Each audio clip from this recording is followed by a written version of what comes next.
Hey, I'm Cory Baldwin. And I'm Searl. Welcome back to Off the Beaten Path, a podcast for basketball coaches living in obscurity, working in obscurity, and even those who have made it out of obscurity. It's a place for storytelling, learning, connecting, and food for thought and food for the belly. Yes, sir. Can't wait to hear about those spots to get a bite to eat. In today's episode, we'll finish up our own stories and we'll get ready for our first official and real guests. Last time on episode 1, Cory, we were gotten through the beginnings of my career and got to meet you. And now we're at Clayton State together as assistant coaches with Jimmy Hebron. What a time. Man, it was awesome. I think right before we get there, just a quick summary. You had went to Northwestern from Spain, came down, worked at CNN, worked with Emory, did all kind of odd end jobs while coaching the JV and assisting with the varsity. High D3, unbelievable academic program. Go to Georgia State to get your master's. Working with the legend Lefty Driesell. We failed to mention our 6 degrees of separation there. You worked for Lefty, and his grandson later worked for me, Tyser Anderson, who might be a guest one day on this show. Now I bet he will be. Yes, now assistant at Jacksonville State for Ray Harper and a good program there in the OBC. Hey, Lefty's grandkids were always running around, both Ty and the Monahans, as they were also moving into their coaching ranks, but at the time wearing Atlanta Celtic jerseys and little elementary middle schoolers playing some hoops with Grandpa awesome. Running the show.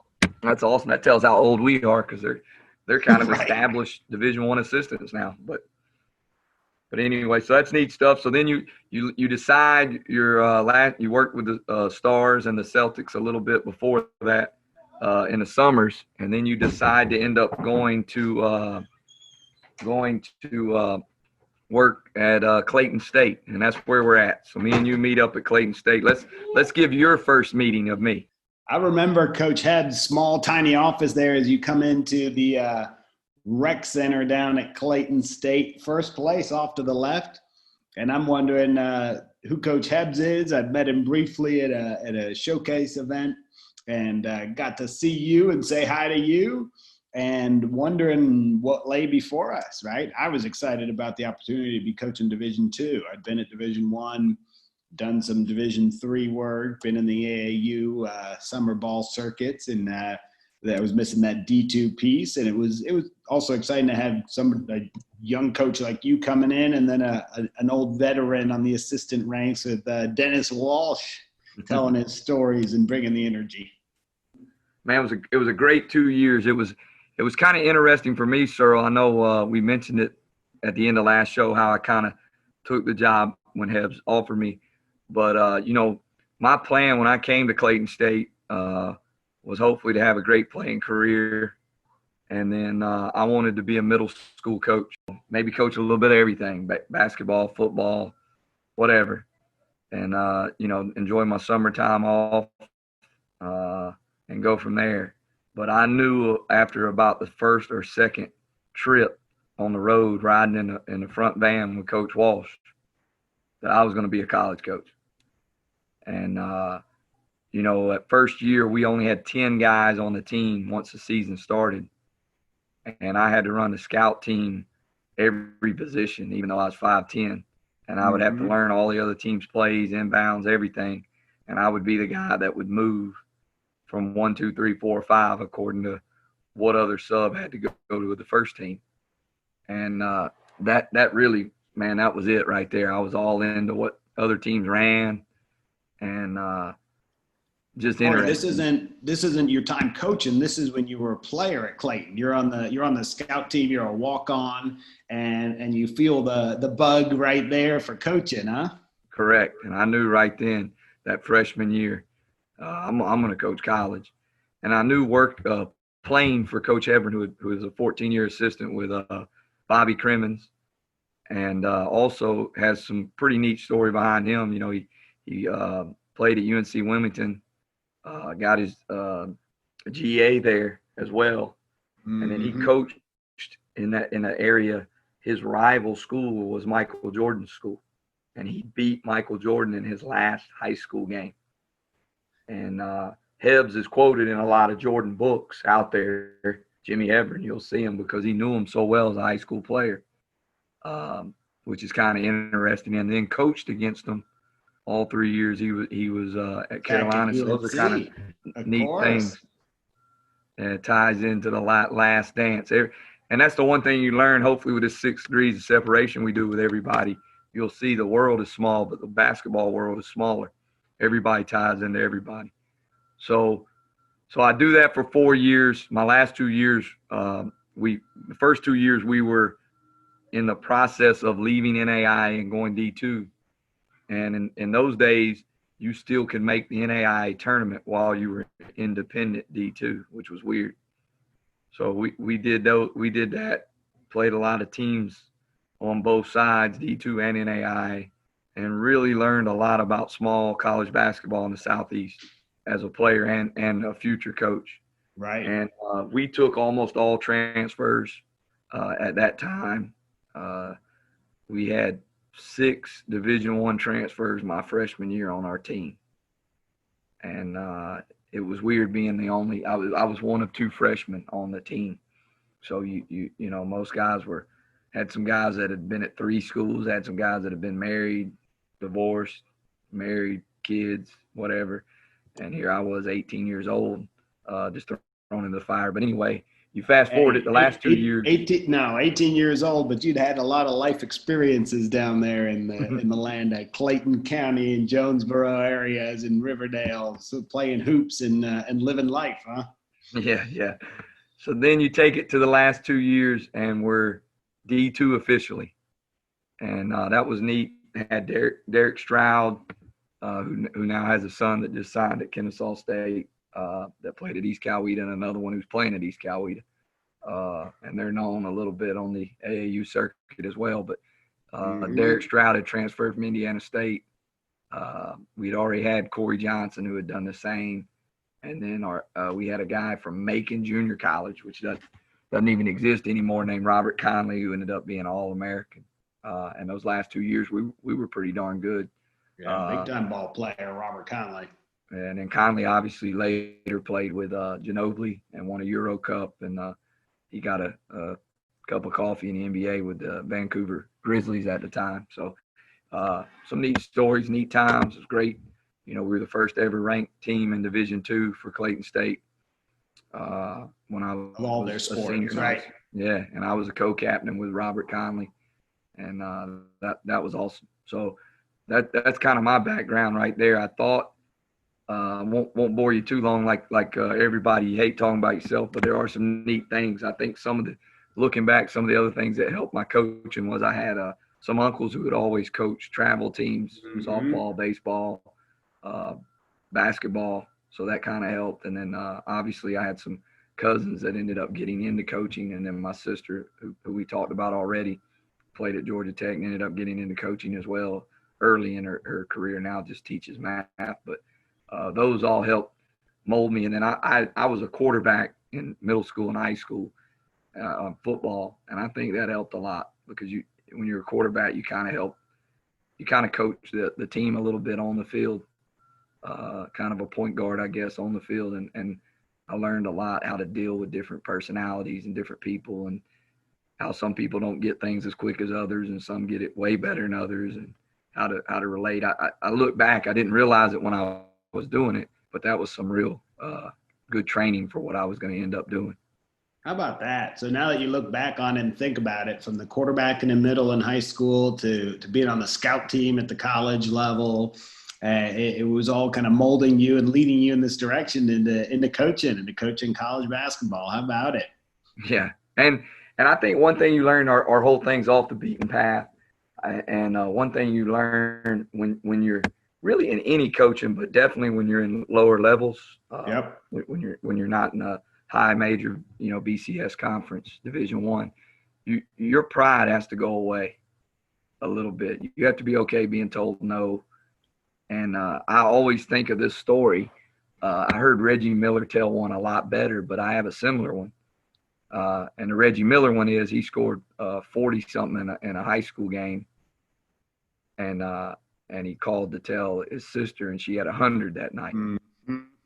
and 100. She scored 100 in a game. Yeah, So Cheryl Miller. She could play a little ball. yeah. So my story was I had my first ever 20-plus game as a seventh grader on the eighth grade team, and that was a big deal. And it was against our rival.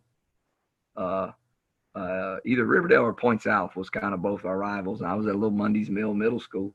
Mundy's Mill. So we call, I think it was me and my mom and dad called my sister to tell her and to see how she did that night at they had a tournament at Alabama. And she ended up getting all tournament team, and they won the tournament, upset Alabama. And she had 42 that night. At the college level in the ACC Georgia Tech. Yeah, correct. So that was a little bit better maybe than the Point South Riverdale game that I had at Mundy's Mill. But I think those things humble you a little bit in a good way, not in a bad way. Right. You know? And I think you learn a lot from things like that. And that's what's great about life. You know, taking a bad and making it a good, or taking any situation and learning from it. I mean, there's two ways to look at it. Let's take that eighth grade Monday's Mill Middle game. It didn't matter. It didn't matter to anything in the larger scale of basketball, of victories, of championships, but it mattered to you and your family in that moment immensely. So you enjoy that moment, you appreciate it for what it is, but you also realize the humbling part, as you said, it really isn't a part of the larger world in a way that it's going to move mountains, right? But, Correct. But for you and your experience at that time, huge. Correct. That's awesome. So, Searl, let's jump back into gears now. We do 2 years together. During our 2 years with Coach Hebron, the first year we had Dennis Walsh on the staff. Second year, it was just me and you. And, man, we did a lot of stuff, man. We always seemed to have a lunchtime together in the midst of all the craziness that we were doing. We recruited some together. Hey, for our listeners out there, you talk about the lunchtimes, okay? Did you know that Dairy Queen is a destination for meals? Dairy Queen hot dogs. Let's go. I didn't until I was in Clayton County with Cory Baldwin. You gotta love it, right? However, and we'll have a chance to talk food as we go along, but I'm going to toss a couple out there for a starving coach not making any money. The pregame meal opportunities at Ryan's or maybe at Golden Corral on the road were opportunities to gorge oneself on food for days, nonstop. Coach, you having another plate? Yes, I am, because there's nothing at home. We definitely never missed a pregame in our time coaching there. I would agree with that. Even if it was an early game, we'll do the breakfast pregame, Coach Habs. We got you. And we had some good experiences, though. You know, I remember one in particular. You know, we were the only team to beat Armstrong. The year they almost went undefeated in our league, and we beat them the last game of the year. And by winning that, we made the conference tournament, which we had made both years there. And that was something kind of neat, even though we were a young D2 program all 4 years. We qualified our first 4 years to go to the tournament, which was a big deal for Coach Hebron and for our program. It kind of started it off right. And looking back, I didn't even realize it then how hard that was. Good league, deep league, and everybody didn't go to the conference tournament. So, right, you know, we did some things that were good. And then obviously, you know, I think I learned a lot. Searl had already been Division I, and he had been Division III, and your recruiting was a little more detailed than what I knew, and that helped me a lot. Hebron, and he was a real good people person. Obviously, if you could get a kid in front of him, he was great. Right, and that always was neat. Hebs was a big set guy. He ran a lot of sets because he was the lead scout at Tech. He scouted all the games, so he knew he had sets named after every ACC team, you know, and was real tight with a lot of guys at the Hawks. So I learned a lot of sets working with him. I remember that. I mean, the one that sticks with me in the shot clock world is 8. I mean, it's nothing too exciting or specific, but you clear out a side and give it to your best player to go one-on-one as the shot clock runs down under 8, right? Correct. And he did some great things. I think it's hard when you've been an assistant as long as he had been, that he was still trying to find what his identity was as a head coach. Looking back, coach is in charge of the program. Mm-hmm. Correct. Looking back, I seen it. I didn't see it when I was working for him, and that was something neat to learn as well. But he was a good coach, and he was a great person, and he was a great mentor for me. He really wanted me to move on. He really wanted you to move on. Mm-hmm. Was good about calling anybody. He felt like it was a place to come and go to the next place. He didn't feel like it was a stopping ground, and that was neat. And we had a chance because he recruited and knew everybody at the higher level and recruited Division I transfers.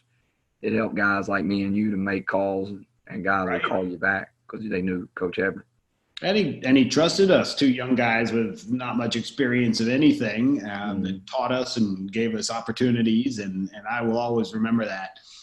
We talk about our time together, which was highly entertaining, but Hebs and his mentorship was meaningful in our careers and what was coming next, that's for sure. And then he told some of the best stories because he had obviously been around. Lived them. Yeah, he'd been around, so much, obviously, with the Jordan stuff. And then, when he was coaching high school, and then he played for the Washington Generals against the Harlem Globetrotters during the heyday of Curly Neal. And, he'd tell those stories, and then all the ACC stories of, when he was coaching, with all, point guard Georgia Tech, telling all the stuff I used to, eat up. I'd get them going a lot to tell them at those lunch times that we had. So that was good. The other thing I remember, Searl, I don't know if you'll remember it as much, but I remember 2 road trips in particular. We played in a tournament at Xavier University in New Orleans. New Orleans. Mm-hmm. And I remember that tournament. We beat Morehouse, which was a big win for us. Got to practice at the University of New Orleans. Right. Thanks to you. You knew someone there, I think. And then we got beat pretty bad that second game. And I just remember, like, the ups and downs, like learning early, like there's going to be some ups and downs. And then I remember the trip to Kentucky Wesleyan when they were number 1 in the country. We played. Good gracious. Yep. Drove back that night after the game, straight through. And we arrived back like at 8 in the morning. And I just remember, like, thinking back, that was not very safe. But, pinching myself. I had a couple of guys taking turns to stay awake to talk to me while driving one of the vans, and you were driving the other. Well, let me add to that story. That return from Kentucky Wesleyan was in the snow. It was snowing in Atlanta as we were coming into Marietta, coming down 75. Correct. Yeah, not the smartest or safest thing to do, and things are starting to change, thankfully. But that's small-time college ball. You coach, you drive, you scout, if you can remember to bring the film. And it's a little bit of everything as you go through that. Crazy times when you think back. So, Searl, you do 2 years with us. And then had to look for the next opportunity. Always talking, moving, shaking, if you will. It's part of the job as long as you're enjoying your time where you are, learning, making the most of it. It's kind of a normal thing, right? To be meeting people and looking to connect. We talked in our first episode about working basketball camps, and you meet people for who they are at that time, and who knows where they'll end up, but make the most of that moment. I'd been looking and connecting, and here's your 6 degrees story. My next step after Clayton, after 2 years with you, with Coach Hebs, Coach Walsh, I had an opportunity to go up to Towson University, which had joined the CAA Division I full-time assistant role. Head coach was Michael Hunt. Michael Hunt, who had been an assistant at Georgia and at Tennessee. He was actually, in your 6 degrees storylines, one of the first people I ever wrote a little note to. My first year in Atlanta in 95, 96. I helped Greg Sagroso coach his Riverwood High School JV team. Went up to Tennessee, went up to Knoxville for team camp. And at team camp, first of all, this guy, Lawrence Frank, was a basketball ops guy. Lawrence Frank. Yeah, Wow. and he was the guy welcoming everybody and saying, here's your schedule, here's the dorm deal. He moved on and up and up and up. Then our little nobody JV team from Riverwood got a locker room tour at Tennessee. Head coach was Kevin O'Neill at the time, but the coach who gave us a tour was Michael Hunt, assistant at Tennessee. And I come back, and I'm just coming out of CNN and making the transition to Emory, and I say, hey, Coach Hunt, thanks for the locker room tour. Good to meet you. And the guy sent me a note back. And Wow. a couple years later, he's at UGA, and a couple years after that, he's hiring me at Towson. So those are the kind of the links and the connections that go there. And loaded up all my stuff and left you and my future wife behind at Clayton and went north for a year or so. Well, I got to stop you there, Searl. I had some good assists while playing at Clayton State, but my best one was probably getting you and Ellie, your wife, to talk a little bit, right? It sure was the biggest assist, and yes, I appreciate it massively. You actually were crucial in building that relationship there. Elizabeth Nieto, head tennis coach at Clayton State on the women's side there. And your first year there, her assistant, while she had some issues she had went home to Venezuela to see her family and had some issues getting back over. Mm-hmm. So I had to help. I kind of got hired to do a little side job and work the tennis team out that year. And that was how me and her became friends. And that's kind of how introducing you two became easy, or kind of pushing you in the right direction, in my opinion. It was definitely the right direction. And if you scroll down Cory's resume, it says strength and conditioning coach, women's tennis. Yes. So, yeah, it's multiple hats, lots of skills. National tourney team. Yeah, they were great couple teams there. Mm-hmm. All right. So Searl leaves us and goes to the big time. And at that point, I had just finished my master's.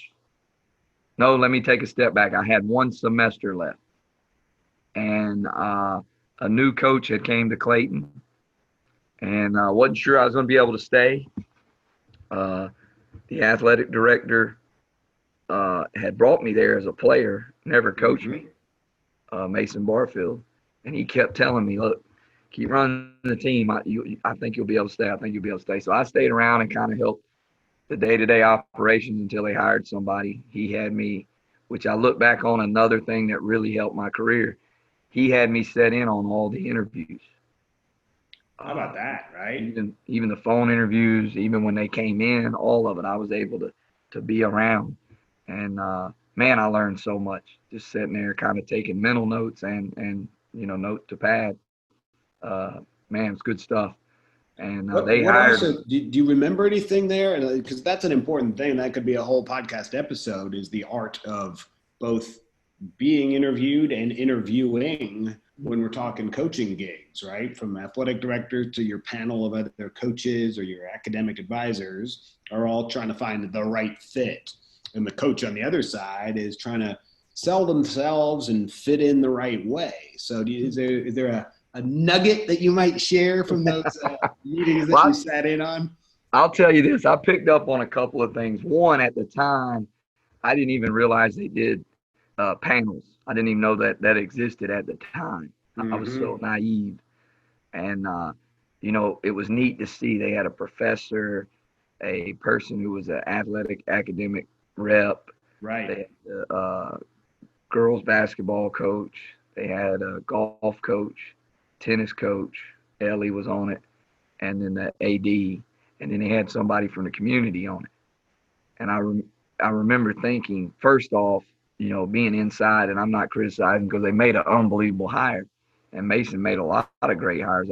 As good a coach as he was even a better AD because he hired some people at a Big place time.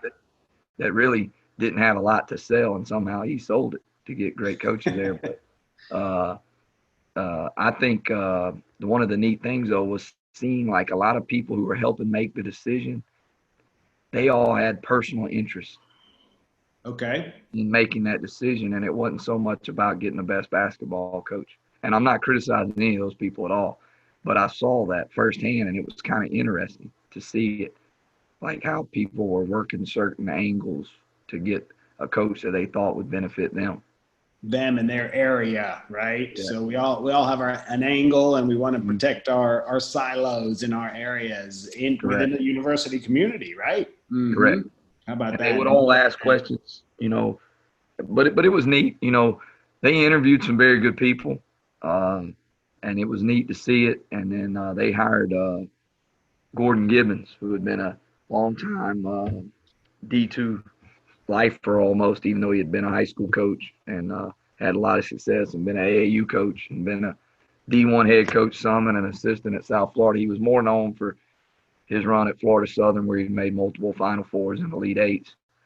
And he was coaching in the CBA and was trying to get back in college. And it ended up working out not only great for the school, but for him and probably all those people that had inside stories they were trying to get. I think they got him with him because he was good at a lot of things.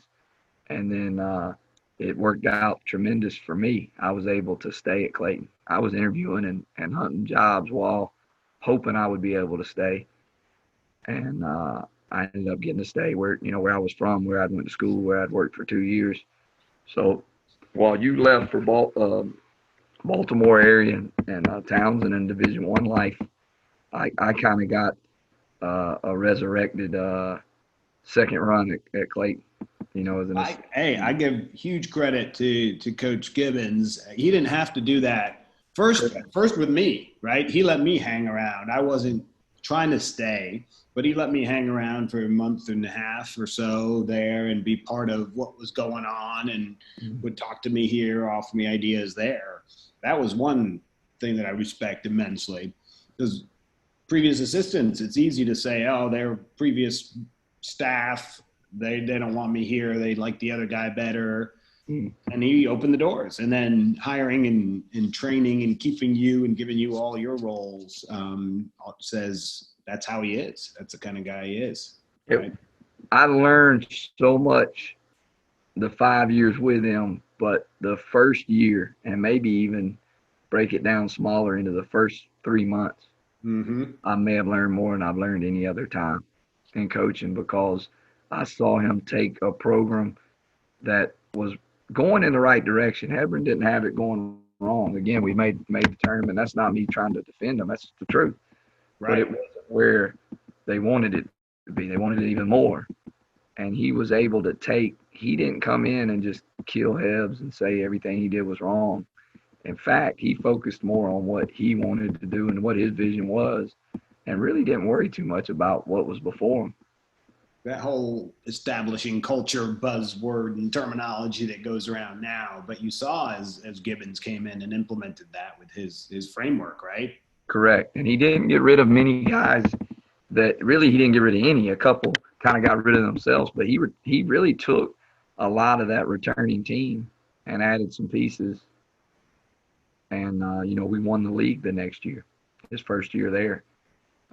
And that was unreal. We had the best road record. We tied for the best road record in league history, and I think we had the most road wins in league history, which was kind of interesting. And things started to change a lot at Clayton just after that 1 year, and it was neat to see. And it was cool for me because of I had ties with all three coaches that had been at Clayton State. Ever in its history. Correct. Right. So that was kind of neat for me, and playing there and being from Clayton County, and just being a South Side guy and seeing that pride come. Exactly, and seeing that pride come. So it was neat. I can remember this, Searl, that first year calling you a lot, and me and you talking a lot and going over how we were doing things, what was different, what was similar, and then also, hanging out some with Ellie, and y'all talking and stuff was neat. Right. Yeah. Well, you were there and you kept an eye on my future wife, fiance, and while I was off in the realms there of the Towson and the CAA travels. But listen, you mentioned Hebbs was a big sets guy. Give us a blurb on Gibbons. What is his style of coaching? Hebbs was, I think, like we said earlier, still trying to find some things. And Gibbons was the opposite in that perspective, in that he knew exactly what he wanted to do and how he wanted to do it. And defensively, it was man-to-man. He's been a head coach almost his entire life. And he was man-to-man full court. And then he had secondaries and sets he liked to run. And he kind of would toy with some continuities and change them throughout. But he kind of knew, what he was going to do. And I think his confidence oozed to make other people confident. I don't think – and some people probably didn't like him because of that. But if you knew him, it wasn't cockiness or arrogance. He was just very confident in his ability and what he had decided to do and his team's ability.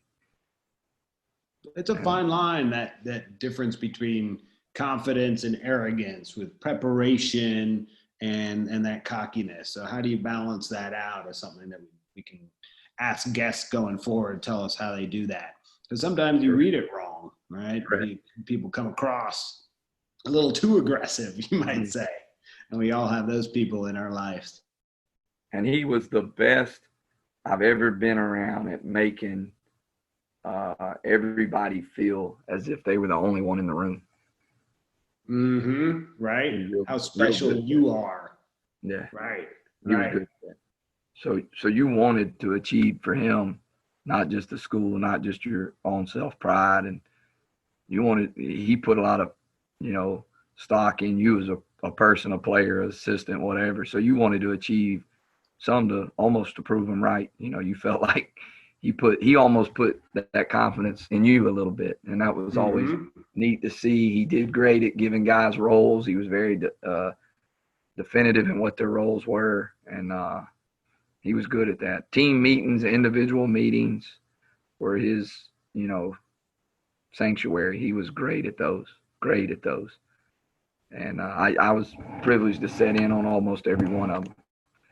And the one thing about a coach that would fit into all the people that we have, him and Hebbs both, and I think that's one thing that we forget as coaches. We end up, when we play or coach against people, we end up not liking them. But 99% of coaches coach because they love basketball.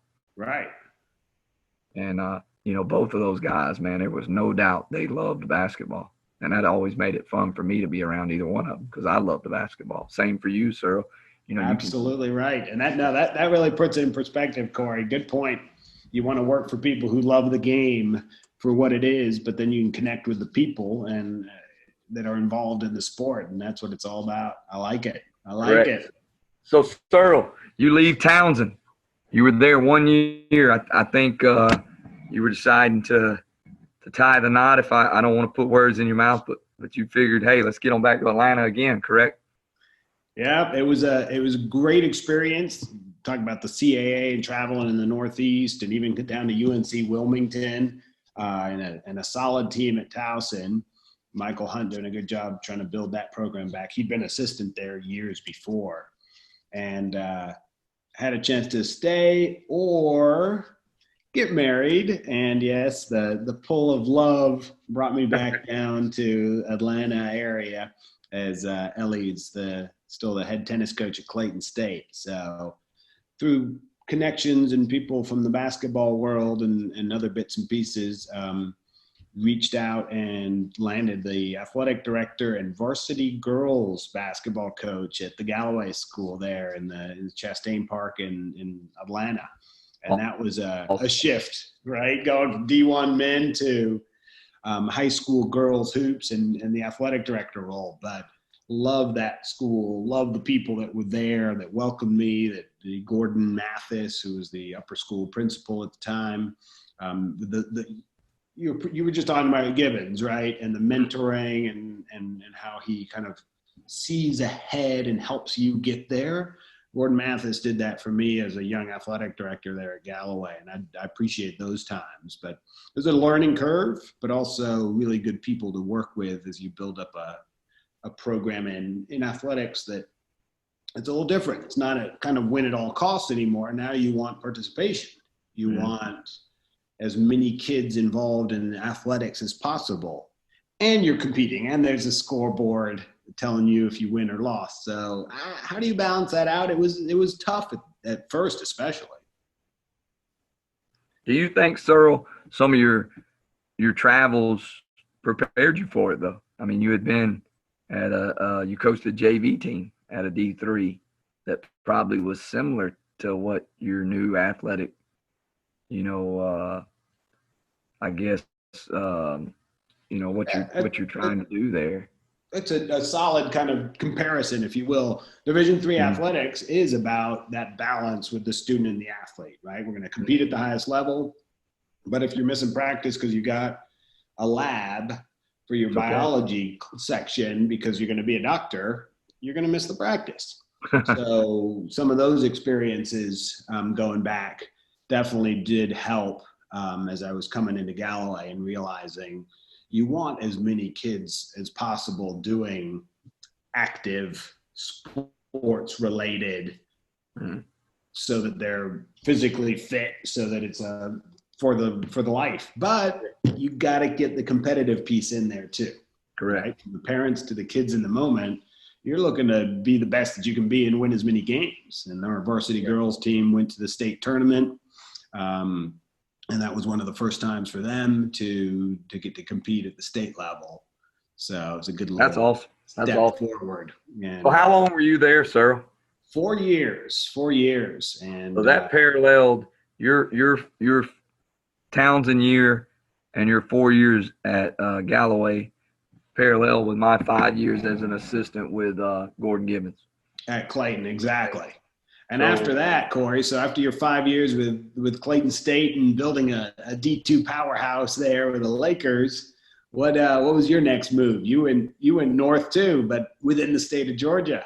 Correct. It was neat. We had my 4th year there, I had interviewed, and I was felt like I was about to get offered the job from the athletic director at Truett McConnell. Okay. And he called me and said, look, we're going to do an in-face, want you to meet with the president, et cetera, et cetera.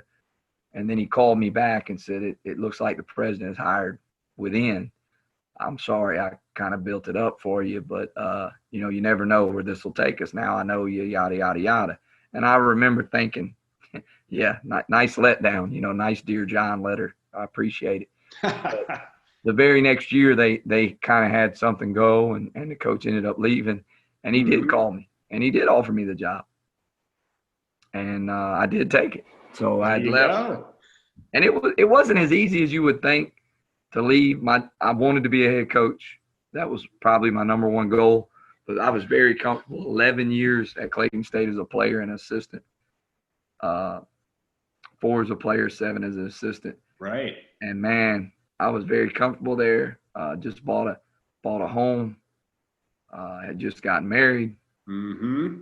And man, I just wasn't sure, but Coach Gibbons helped a lot. At first, he didn't really want me to take it, and then he kind of slept on it and called me back, and he was like, "You got to take it." And he said, "I don't want you to take it for selfish reasons, but you got to take it for you." And that was good to hear. And so I went up, and then I ended up taking the job. It was a private Baptist college that was a junior college at the time, and they had some good runs in the 80s and even some in the early 2000s or late 90s, early 2000s. But the previous year they'd only won 7 games, only won 1 JUCO game. And they beat some pretty good Emory JV teams in the late 90s. And again, another 6 degrees of separation there, but they were struggling a little bit financially, and I didn't know what all I was getting into, but man, those 3 years were great to learn a lot as a head coach. And it was tough because the year I'd left Clayton, We were second in the country most of that year. We ended up getting upset and beat out early in the tournament. And they were all coming back. Knew it was going to be a great year. So my first year at Truett, we had an unbelievable year. We finished the game above 500. We made the semifinals, which in comparison to the previous year was unreal. Right, big We turn. started 7-0. They only finished with 7 wins the previous year. They won 1 junior college game. We won 14. So, of course, we had, we were excited about the year, but in comparison, Clayton State made the Sweet 16 that year. And national level for Division II, right? Correct. And that was kind of it was different. I was very excited for him, and I had no pulling against him or nothing like that for sure, because, man, I was loving every minute of it. But I also had a little bit of, man, I could have been a part of that, And that was tough that first year. How'd you work through that, though? Because oftentimes, I don't want to leave because this might happen or that might happen. And for Clayton, it did happen. Sweet 16 is a great run. How did you kind of come to grips with that in your head and your conversations with your wife and then moving forward? I think obviously having a wife helps a lot when you're a head coach, because they help you through some of those immaturity things that you have as a competitor, because they're not as immature, obviously. And that helps some. But one thing that helped me a lot, because we went through a lot of growing pains that year at Truett, because, again, implementing your own thing, even though it was a successful year if I can talk, it was a tough year. And I learned a lot. And that next year, we ended up having one of the best records they had in a long time, won 20-plus games for the first time in 3 years. And I think we got to there because of the first year. And that kind of allowed me to enjoy it a little bit. And the other thing that helped was a lot of the Clayton guys reached out to me and made me feel a part of that run. They did. There you go. And that helped a lot, because, technically I was a part of it. A lot of those guys I coached, recruited, whatever. And even though I wasn't there, and Coach Gibbons was great about it, as well. He would call me and talk to me and send me texts and different things, emails, I think, back then. But so that was neat. And Coach B, same thing. So that was good. And, you're always a part of that family, I guess. And that was a neat part. I end up coaching there 3 years. I leave. I do a summer with the WBA. I coached the Carterville Warriors with David Archer. And they were a lot of guys traveling in between pro gigs, just trying to stay in shape and get filmed for agents and other jobs. And it was a neat gig. I enjoyed it. And I did that. We ended up losing in the semifinals, had a good year, beating the championship team. So that was neat. Had a fun time coaching that team, learned a little bit about dealing with different personalities. Right. And I ended up getting a job at Waycross College. So when I'm going to Waycross College, Searl, I think you were leaving. Where were you going then? I think you had, hold on, let me backtrack. When I went to Truett, you had just left Galloway to go to Swanee. Is that correct? Let's see. Yes. So you were coming out of Clayton after my gigs at Towson and Galloway, and I ended up at Swanee Sports Academy for a year.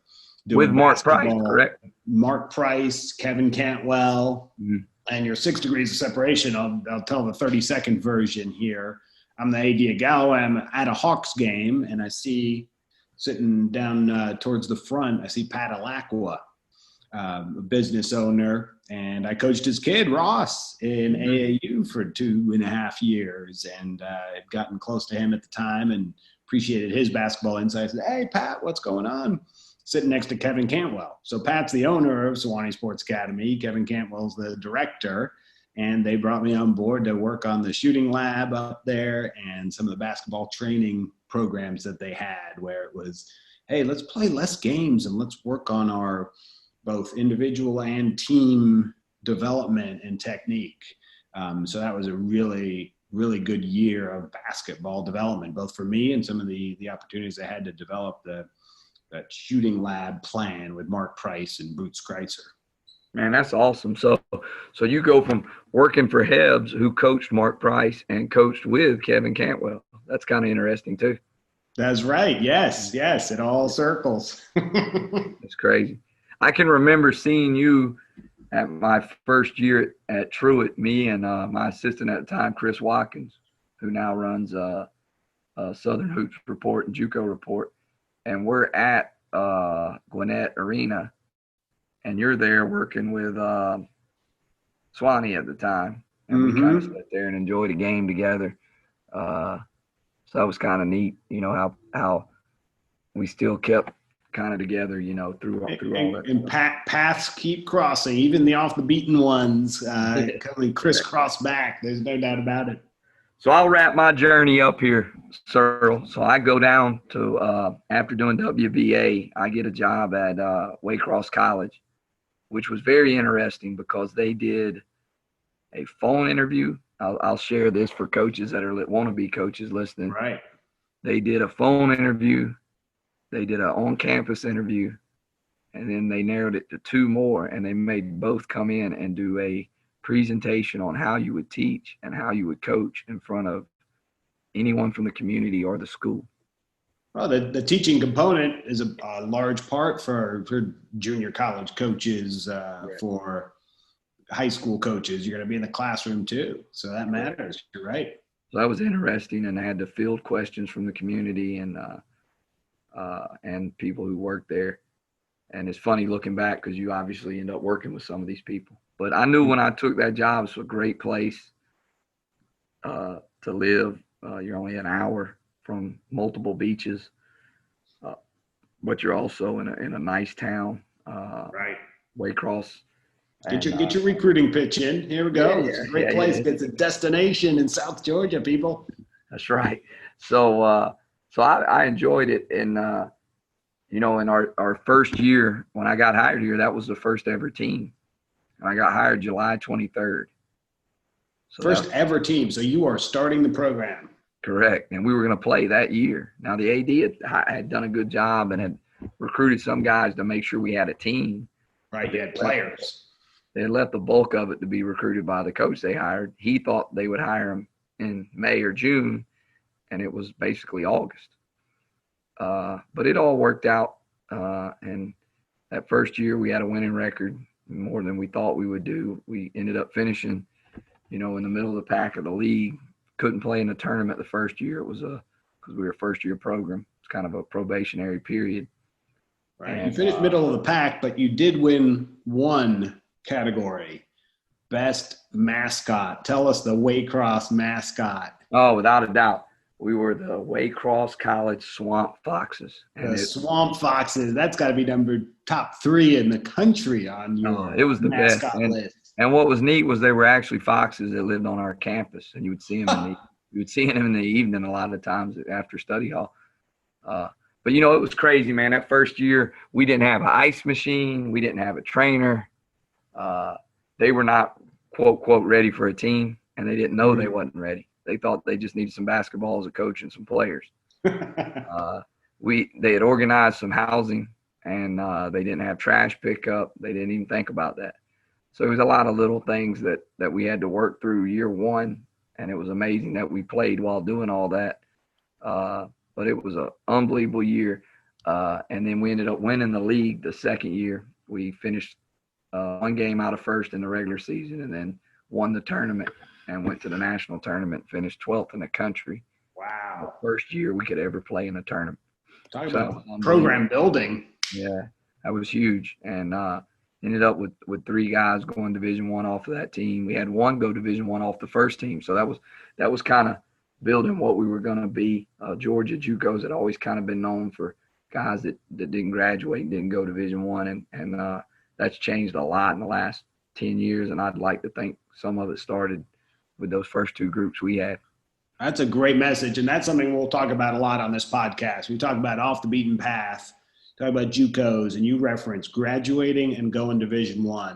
So as we have our guests come through, stay tuned on those 2 messages because sometimes that gets lost in the mix. And if Correct. you can pull those 2 pieces together, that's good for everybody. And on all levels, no doubt. And I'll end mine here and let you end yours. I've been here 11 years, but it wasn't just at Waycross College. Waycross College ended up merging with South Georgia College, and now we're South Georgia State. We operate off of 2 separate campuses, one in Douglas and one in Waycross. And a lot of driving back and forth in those 38 miles. I've worked for 4 different presidents. And the first one, Dr. Palmer, who hired me, was unbelievable. And I never thought I'd work for another one like him. But right now, Dr. Ingrid Sellers is the best. And and I'm not just saying that to promote my place. She's really not only a good president, but a good person, man. And she's helped our school a lot because it's hard when you merge like that. And we've changed mascots and colors. And, man, the only thing that's been consistent here is change and me. I've been here 11 years. So how about that? Yeah. And it's been nice. This will be the toot your own horn segment, but we've won 22 games a year in that time. And we've had a 90% graduation rate. And we've also had, it'll be 87 guys move on to play at the next level in 11 years. Wow. Yeah. Wow. Say those numbers again. And you're tooting your own horn, sure, but these are real numbers and they matter. So 22 wins on average every year. Great. One of the things we sell, I'll give you the sell pitch real quick, Searl. When I talk to recruits, I tell them we go 1 + 2 = 3. 1, you want academics. We graduate 90% of our guys. Graduate with an associate's. That come in here to play. Number 2, you want to win. We've won 22 games a year. And then number 3, you want to move on to the next level. We've had 87 guys move on to play 4-year basketball. 1 + 2 = 3. There you go, man. So that's always our sell pitch. But it's kind of neat being down here. You know, I've had a lot of assistants come through and move on, players who have come back and been assistants and move on, players who've assistants at other places. And I have a former player who's a head coach in our league. I've had a former assistant be a head coach in our league. And when you're the old man of the league, at one time I was the young man of the league. Now I'm the old man with 14 years in the league, 11 here, 3 at Truett. You see a lot of things come and go. And the league has really improved a lot with what it sells and what it stands for and all that stuff. So that's been great to be a part of that. So, Searl, I go all the way to South Georgia. And somehow, some way, you still track me down. You play your kids play your 2 boys play soccer tournaments in St. Simons or Jekyll Island, I believe. And that's right. Yes, Jacksonville. So I'm remembering the Waycross days when I'm coaching rec ball basketball in the Smyrna area with Eddie Lee Wilkins and his league, and we had I think my son was in 1st grade, and he had a game on one court, and next thing you know, you're playing Chat Tech in the main gym. So there you were watching that. And then a few years later with soccer and soccer travel, we're down there on Jekyll and have a chance to come through Waycross and see the CB show. I love it, man. I love it. And so you end up leaving Swanee. Back to you. Let's finish it up here as we're starting to get to a close of our first ever full 2 shows, made 1 really, but kind of introducing us and getting ready for when we have guests. But so let's hear it, Searl. You leave Swanee and Mark Price and Cantwell. After that Swanee Sports Academy, I landed at Westminster, and it was kind of a transition out of basketball. Let me find a gig where I'm teaching some Spanish, working in admissions. And guess what? They looped me in. I'm an assistant on the varsity boys basketball team, ended up coaching the boys team for a couple of years there, and then run the web TV program. But been at Westminster School in Atlanta for 13 years with multiple different hats. You talk about your presidents and leadership at Waycross and South Georgia, that those are important people as they drive an institution forward. I can't say enough about the crew at Westminster from all levels that have given me both opportunities, mentorship, and direction to wear all these different hats and have a good time doing it and connect with a whole bunch of different kids and families. So still there, get a chance to coach my own kids in different sports and work with 8th grade hoops there at Westminster. Lots of good stuff, lots of good stories, and all of these stories and people that'll keep coming through. Hopefully, as you guys listen to this podcast, we won't be telling our horn tooting stories as much, but we'll have other people that'll come through and share leadership opportunities, growth opportunities, and their own paths. They're off the beaten path. All right. So follow us if you would, as we start building up this podcast, Off the Beaten Path. It's on Instagram, Off the Beaten Path Podcast. One more time with no the. Off Beaten Path Podcast is your Instagram. And even on Twitter. Cory's the king of Twitter and social media. But Off Beaten Path with a little underscore after that on Twitter is our social media. So we finally closed it. We've introduced ourselves pretty good. Searl has a wonderful wife, as we said, two great kids that are growing taller than either of us, for sure. Lucas and Nicholas. Yeah. And before I close us, I got to tell you, my crew, my wife, we've been married 15 plus years, Amanda, and she's the best. And my two kids are crazy as ever. You heard Logan running in and out, and Jerry, who's a dancer, and they keep me busy as well. So thanks for listening as we finish episode 2, which was really just one continuous episode of both of them on me and Searl, and we're excited what's coming with guests, and I hope you stayed with us. We went a little over, and hopefully you stayed with us. But this is the podcast. That's a show for those who want to coach, those who used to coach, those who are coaches, those who follow coaches, and those who hire and fire coaches.